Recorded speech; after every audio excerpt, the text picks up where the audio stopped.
नमस्कार ओडिशा प्रत्येक दिन मुख्य खबर गुड़ी को 10 धाड़ी रे जानिबा पाई चैनल को सब्सक्राइब करी लाइक करी दियंतु एवं आपण केउ स्थान रो वीडियोटी को देखुचंती कमेंट सेक्शन रे निश्चय जणांतु। प्रथम खबरटी रहिछि सुभद्रा योजना रे आसीबो प्रथम किस्ती। सुभद्रा योजना पाई आवेदन आरंभ होईछि। सेति पाई अंगनवाड़ी केंद्र रे लंबा लाइन देखिबा को मिलिछि। सेहि परि ब्लॉक ऑफिस मो सेवा केंद्र और जनसेवा केंद्र रे मध्य आवेदनकारी भिड़ देखा मिलूछि।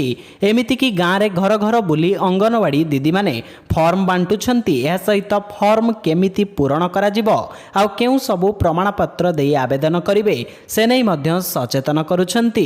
फॉर्म पूरण लगी प्रथमे आधार कार्ड रे थिबा नाम लेखि आधार नंबर लेखिबा को पड़िबो। एहा परे स्वामी किंबा बापांक नाम लेखि परिबे।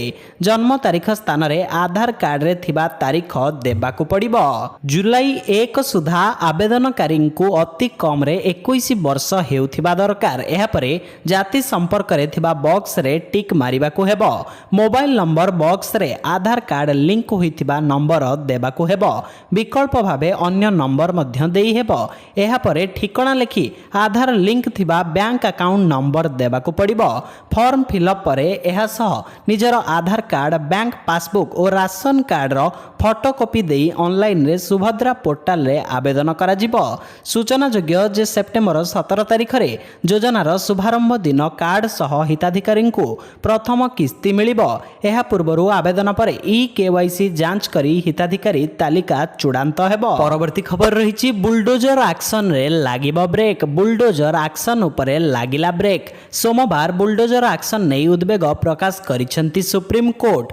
जणे व्यक्ति दोषी साब्यस्त होइथिले मध्य तांकर घर भंगा जाई पारिबो नाही बोली कहिसेंती सुप्रीम कोर्ट। जस्टिस बीआर गाभाई और केभी विश्वनाथन को नहीं गठित खंडपीठ कहिसेंती घर और कोठा गुड़िकर विध्वंस नहीं एक सर्वभारतीय स्तरीय निर्देशनामा खूब शीघ्र जारी हेबो। उक्त व्यक्ति दोषी साब्यस्त होइथिले मध्य गोटिए घर भंगा जाई पारिबो नाही कहिसेंती। घरर जने सदस्य अभियुक्त होइथिबा कारणरू किपरि घर भंगा जाई परिबो। दोषी साब्यस्त होइथिले मध्य घर भंगा जाई पारिबो नाही। परवर्ती खबर रही श्रीमंदिर रे गवर्नर शक्तिकांत दास। श्रीमंदिर रे आरबीआई गवर्नर शक्तिकांत दास एवं तांको पत्नी सिंहदरा ठारे पहुंचिबा परे श्रीमंदिर प्रशासन पक्षरु तांको स्वागत करा जायछि। आरबीआई गवर्नर श्रीमंदिर जाई महाप्रभुंको दर्शन करिबा सह आशीष लाभ करिसेंती। कौलिक सेवायत पुरी जिल्लापाल सिद्धार्थ शंकर स्वाई एवं एसपी पिनाकी मिश्र उपस्थित रहिथिले। एथि सहित आरबीआई वरिष्ठ अधिकारी मध्य उपस्थित थिले। सूचना मुताबक सकाळे आरबीआई गवर्नर शक्तिकांत दास एवं तांको पत्नी श्रीमंदिर रे पहुंचीथिले। बड़ देउळ सम्मुखरु कौलिक सेवायत तांको पाछटी नेबा सह सिंहद्वार निकट रे थिबा पतित पावनंको दर्शन कराइथिले। परवर्ती खबर रहिछि आसंता 5 रे मुख्यमंत्री ओडिया भाषा वृत्ति सम्मान। ओडिशा माध्यमिक शिक्षा परिषद परिचालित मैट्रिक परीक्षा रे चलित वर्ष मातृभाषा रे सर्वाधिक नंबर रखिथिबा शिक्षार्थी को एही वृत्ति प्रदान करा जिवो। ओडिया भाषा विषय रे सर्वाधिक नंबर रखिबा प्रति ब्लॉक महानगर निगम पौरपालिका विज्ञापित अंचल परिषद स्तर रे शिक्षार्थी एही पुरस्कार पाइबे। राज्य रे मोट प्राय 7000 रु अधिक पिला एही छात्रवृत्ति पाइबे बोली जणा पड़िछि। तेबे आसंता 5 तारिख रे हेबाको थिबा राज्य स्तरीय मुख्यमंत्री भाषा वृत्ति सम्मान कार्यक्रम रे 30 जिल्लार 33 पिलांको पुरस्कृत करने चयन करा जायछि। एने समस्त जिला शिक्षाधिकारी को माध्यमिक शिक्षा निर्देशालय पक्षरु चिट्ठी करा जायछि। परवर्ती खबर रही आसुछि आउ एक लघुचाप। आसंता 5 तारिख रु पुणी वर्षा बढ़िबो। 2 दिन तले बंगोपसागर रे सृष्टि होइथिबा लघुचाप वर्तमान अवपात अवस्था रे दक्षिण ओडिशा संलग्न उत्तर छत्तीसगढ़ और उत्तर आंध्र उपरे सक्रिय रहिछि। धीरे धीरे यह ओडिशा ठारू दूरेई जिवो। फल रे राज्य रे पूर्वापेक्षा वर्षार प्रभाव ह्रास पाइब। मात्र 4 किंबा 5 तारिख बेलू बंगोपसागर रे आउ एक लघुचाप सृष्टि हेबार संभावना रही। एही लघुचाप घनीभूत होई अवपात रे मध्य परिणत होई पारे। 5 ତାରିଖରେ ଦେବଗଡ଼, ସମ୍ବଲପୁର, ଅନୁଗୁଳ, ଢେଙ୍କାନାଳ, ନୟାଗଡ଼, ଖୋର୍ଦ୍ଧା, କଟକ ଓ ପୁରୀ ଜିଲ୍ଲାରେ ପ୍ରବଳ ବର୍ଷା ହୋଇପାରେ ବୋଲି ପାଣିପାଗ କେନ୍ଦ୍ର କହିଛି। ଏହାକୁ ଦୃଷ୍ଟିରେ ରଖି ପାଣିପାଗ କେନ୍ଦ୍ର ଏହି ଜିଲ୍ଲାଗୁଡ଼ିକ ପାଇଁ ସତର୍କ ସୂଚନା ଜାରି କରିଛି। ପରବର୍ତ୍ତୀ ଖବର ରହିଛି ବାଂଲାଦେଶରେ ଆଉ ଏକ ମନ୍ଦିର ଉପରେ ଆକ୍ରମଣ। ବାଂଲାଦେଶରେ ହିନ୍ଦୁ ଏବଂ ମନ୍ଦିର ଉପରେ ଆକ୍ରମଣ ଏପର୍ଯ୍ୟନ୍ତ ବନ୍ଦ ହୋଇନାହିଁ। ମହମ୍ମଦ ୟୁନିସ୍ଙ୍କ ନେତୃତ୍ୱରେ ସରକାରରେ ମଧ୍ୟ ହିନ୍ଦୁମାନଙ୍କୁ ନିରନ୍ତର ଟାର୍ଗେଟ କରାଯାଉଛି। ଏବେ ଦୁର୍ଗାପୂଜା ପାଇଁ ନିର୍ମିତ ମୂର୍ତ୍ତି ଭାଙ୍ଗିବାର ଏକ ମାମଲା ସାମ୍ନାକୁ ଆସିଛି। ଏହି ଘଟଣା ରାତିରେ ବାଂଲାଦେଶର ଶେରପୁର ଜିଲ୍ଲାରେ ଘଟିଥିଲା। ବିଳମ୍ବିତ ରାତିରେ କିଛି ଆକ୍ରମଣକାରୀ ମନ୍ଦିରର ତାଲା ଭାଙ୍ଗି ଭିତରକୁ ପ୍ରବେଶ କରିଥିଲେ। ସେମାନେ ମାଟିରେ ନିର୍ମିତ ମାତାଙ୍କ ମୂର୍ତ୍ତି ଭାଙ୍ଗିଥିଲେ। ଏହି ଅଞ୍ଚଳ ମେଘାଳୟ ସୀମା ନିକଟରେ ଅବସ୍ଥିତ। ମନ୍ଦିର କମିଟିର ସାଧାରଣ ସମ୍ପାଦକ କହିଛନ୍ତି ଯେ ଅଭିଯୁକ୍ତମାନେ ମଧ୍ୟ ପେଟ୍ରୋଲ ଢାଳି ମୂର୍ତ୍ତିକୁ ଜାଳି ଦେବାକୁ ଚେଷ୍ଟା କରିଥିଲେ ମଧ୍ୟ ନିଆଁ ଲାଗିନଥିଲା। ପରବର୍ତ୍ତୀ ଖବର ରହିଛି ମସଜିଦରେ ପଶି ଜଣ ଜଣ କରି ମାରିବୁ କହିଛନ୍ତି ବିଜେପି ବିଧାୟକ। ମସଜିଦ ଭିତରେ ପଶିବୁ, ଜଣ ଜଣ କରି ମାରିବୁ, ଏଭଳି କିଛି ଖୋଲା ଧମକ ଦେଇଛନ୍ତି ବିଜେପି ବିଧାୟକ ନିତେଶ ରାଣେ। ଏହାକୁ ନେଇ ତାଙ୍କ ଅଡୁଆ ବଢ଼ିଛି। ତାଙ୍କ ନାଁରେ ଥାନାରେ ମାମଲା ରୁଜୁ ହୋଇଛି। ନିତେଶ ରାଣେ ହେଟ୍ ସ୍ପିଚ୍ ଦେବା ଓ ଧାର୍ମିକ ଭାବନାକୁ ଆଘାତ ପହଞ୍ଚାଇବା ଅଭିଯୋଗ ହୋଇଛି।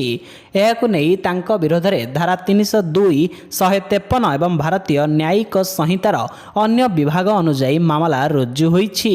ସେପଟେ ବିଜେପି ବିଧାୟକ ନିଜ ବିବାଦୀୟ ବୟାନକୁ ନେଇ କ୍ଷମା ମାଗିବାକୁ ମନା କରିଦେଇଛନ୍ତି। ପରବର୍ତ୍ତୀ ଖବର ରହିଛି ଓଡ଼ିଶାର 3510 ଗାଁରେ ନାହିଁ ମୋବାଇଲ ନେଟୱାର୍କ। ଡିସେମ୍ବର ସୁଦ୍ଧା ଓଡ଼ିଶାର ସବୁ ଗାଁକୁ ମିଳିବ ନେଟୱାର୍କ ସେବା। ବିଧାନସଭାରେ କଂଗ୍ରେସ ବିଧାୟକ ତାରା ବାହିନୀପତିଙ୍କ ପ୍ରଶ୍ନର ଉତ୍ତରରେ ଲିଖିତ ଉତ୍ତର ରଖିଛନ୍ତି ଆଇନ ମନ୍ତ୍ରୀ ମୁକେଶ ମହାଲିଙ୍ଗ। ରାଜ୍ୟର ମୋଟ 3510ଟି ଗାଁରେ ମୋବାଇଲ ନେଟୱାର୍କ ଉପଲବ୍ଧ ନାହିଁ। ଅବିଭକ୍ତ କୋରାପୁଟ ଜିଲ୍ଲାରେ 1062ଟି ଗାଁର ଲୋକ ମୋବାଇଲ ନେଟୱାର୍କ ସେବାରୁ ବଞ୍ଚିତ। ସମସ୍ତ ଗାଁକୁ ମୋବାଇଲ ନେଟୱାର୍କ ଯୋଗାଇ ଦେବା ପାଇଁ ଜିଲ୍ଲାର ସମସ୍ତ ମୋବାଇଲ ଟାୱାରକୁ ଚଳିତ ବର୍ଷ ଡିସେମ୍ବର ସୁଦ୍ଧା ପୂର୍ଣ୍ଣ କାର୍ଯ୍ୟକ୍ଷମ କରାଯିବ। ଭାରତ ସରକାରଙ୍କ ଦୂରସଞ୍ଚାର ବିଭାଗ ଲକ୍ଷ୍ୟ ଧାର୍ଯ୍ୟ କରିଥିବା କହିଛନ୍ତି ଆଇନ ମନ୍ତ୍ରୀ ମୁକେଶ ମହାଲିଙ୍ଗ। ପରବର୍ତ୍ତୀ ଖବର ରହିଛି ଓଡ଼ିଶାରୁ ବିଦା ହେବେ ବାଂଲାଦେଶୀ। ଓଡ଼ିଶାରୁ ବିଦା ହେବେ ବାଂଲାଦେଶୀ ଅନୁପ୍ରବେଶକାରୀ। ଓଡ଼ିଶାରେ କେତେ ବାଂଲାଦେଶୀ ରହୁଛନ୍ତି, କେଉଁଠି ରହୁଛନ୍ତି, କ'ଣ କରୁଛନ୍ତି, ଏ ସମ୍ପର୍କିତ ତଥ୍ୟ ଦେବାକୁ ନିର୍ଦ୍ଦେଶ ଦେଇଛନ୍ତି ମୁଖ୍ୟମନ୍ତ୍ରୀ ମୋହନ ଚରଣ ମାଝୀ। ଓଡ଼ିଶାରେ ବାଂଲାଦେଶୀ ଅନୁପ୍ରବେଶକାରୀଙ୍କ ସଂଖ୍ୟା ବଢ଼ିଥିବା କୁହାଯାଉଥିବା ବେଳେ ସେମାନଙ୍କୁ ଚିହ୍ନଟ କରିବାକୁ ମୁଖ୍ୟମନ୍ତ୍ରୀ ନିର୍ଦ୍ଦେଶ ଦେଇଛନ୍ତି। ଓଡ଼ିଶାର ବିଭିନ୍ନ ଅଞ୍ଚଳରେ ରହୁଥିବା ବାଂଲାଦେଶୀ ଅନୁପ୍ରବେଶକାରୀଙ୍କୁ ଚିହ୍ନଟ କରିବା ପାଇଁ ନିର୍ଦ୍ଦେଶ ଦେଇଛନ୍ତି ମୁଖ୍ୟମନ୍ତ୍ରୀ ମୋହନ ମାଝୀ। ଚିହ୍ନଟ ବେଳେ ବାଂଲାଦେଶ ଅନୁପ୍ରବେଶକାରୀ ବାଂଲାଦେଶୀଙ୍କୁ ଚିହ୍ନଟ ପାଇଁ ଆରମ୍ଭ ହୋଇଯାଇଛି ପ୍ରକ୍ରିୟା। ସମସ୍ତ ଜିଲ୍ଲାପାଳ ଓ ଏସ୍ପିଙ୍କୁ ଚିହ୍ନଟ ପାଇଁ ନିର୍ଦ୍ଦେଶ ଦେଇଛନ୍ତି ମୁଖ୍ୟମନ୍ତ୍ରୀ।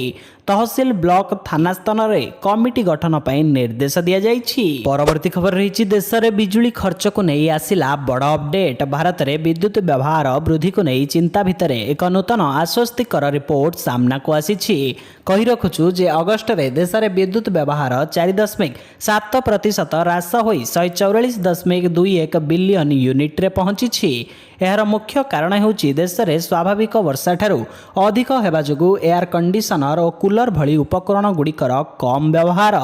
ଭାରତ ପାଣିପାଗ ବିଭାଗ ଅନୁଯାୟୀ ଅଗଷ୍ଟରେ ଦେଶରେ 287.1 ମିଲିମିଟର ବର୍ଷା ରେକର୍ଡ ହୋଇଛି, ଯାହା ସ୍ୱାଭାବିକ 548.1 ମିଲିମିଟର ଠାରୁ 16% ଅଧିକ ଅଟେ। ସରକାରୀ ତଥ୍ୟ ଅନୁଯାୟୀ ଅଗଷ୍ଟ 2023ରେ ବିଦ୍ୟୁତ ବ୍ୟବହାର 151.32 ବିଲିୟନ ୟୁନିଟ୍ ଥିଲା।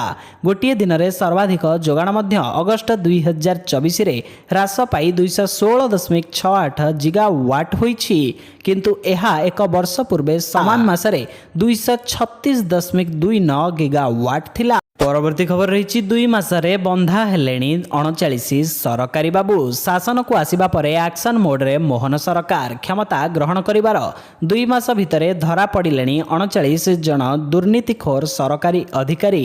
ବିଧାନସଭାରେ ଏହି ସୂଚନା ଦେଇଛନ୍ତି ମୁଖ୍ୟମନ୍ତ୍ରୀ ମୋହନ ମାଝୀ।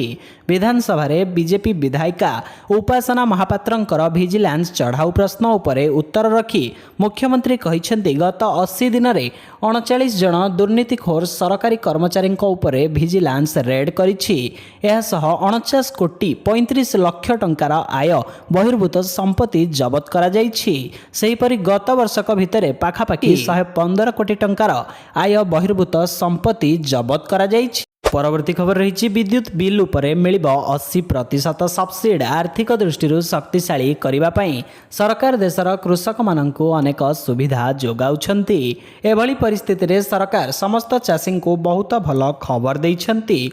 फसल विफलता हेतु अनेक थर कृषक माने विद्युत बिल पैठ करिबारे असमर्थ हुअंती। आमे एपरि एक योजना विषय रे कहिबाकू जाउछु जहार नाम हेउची सम सेटलमेंट स्कीम। एही योजना अधीन रे कृषकंक विद्युत बिल उपरे 80% सब्सिडी दिया जाउछि। एही सब्सिडी चाषींक अवशिष्ट बिल उपरे दिया जाउछि। सेही कृषक माने जो माने एही टंका जमा करि नाहंती से एही योजना माध्यम रे लाभ पाई परिबे। परवर्ती खबर रहिछि ओडिसा रे हेबनी हाईकोर्ट बेंच। ओडिसा रे केउठी हेले हाईकोर्ट बेंच हेबो नाही। एक प्रश्नर उत्तर रे कथा रोकठोक गृह को अवगत कराइले मुख्यमंत्री।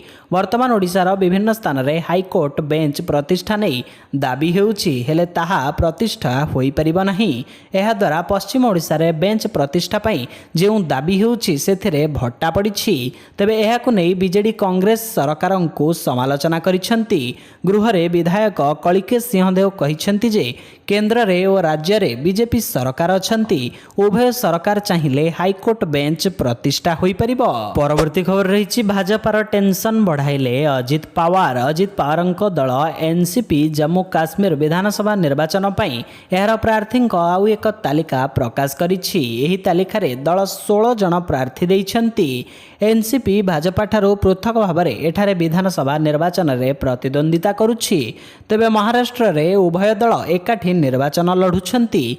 एहा पूर्वरु दल एहार प्रार्थी प्रथम तालिका प्रकाश करिछि। वर्तमान दल जम्मू काश्मीर विधानसभा निर्वाचन द्वितीय पर्याय पई निजर प्रार्थी तालिका प्रकाश करिछि। गत मासरे एनसीपी प्रथम पर्याय प्रार्थी तालिका प्रकाश करिथिला। जम्मू काश्मीर रे एनडीए एक अंश थिबा एनसीपी भाजपा ठारू अलगा लढिबाकू निष्पत्ति नैछि। परवर्ती खबर रही जाति भित्तिक गणना को नहीं आरएसएस रो बड़ बयान। बीजेपी रो विचारधारा मार्गदर्शक राष्ट्रीय स्वयंसेवक संघ देश में जाति भित्तिक जनगणना को नहीं बड़ बयान देइछि। एही जनगणना कल्याणकारी योजनार आवश्यकतार गुरुत्वपूर्ण भूमिका ग्रहण करिपारे, किंतु जाति भित्तिक जनगणना को निर्वाचन उद्देश्य रे आदौ व्यवहार कराजिबा उचित नुहे। जाति भित्तिक जनगणना अत्यंत संवेदनशील प्रसंग बोली आरएसएस पक्षरु कहा जाइछि। आरएसएस रो प्रचार प्रमुख सुनील आंबेकर कहिसंती जाति भित्तिक जनगणना गोटिए स्पर्शकातर प्रसंग। यह आमर जातीय एकता और अखंडता पाई बेस गुरुत्वपूर्ण। अत्यंत गुरुत्वर सह एहाकू देखिबाकू पड़िबो। बेले बेले सरकारंकू संख्यार आवश्यक पड़े, तेणु पूर्वरु समान कार्यपंथा आपणा जाइथिला। परवर्ती खबर रही विभिन्न विभाग रे खाली पड़ी 2,05,000 पदवी। राज्य सरकारंक विभिन्न विभाग रे 2,05,000 पदवी खाली पड़िथिबा मुख्यमंत्री मोहन चरण माझी विधानसभा रे सूचना दैछंती।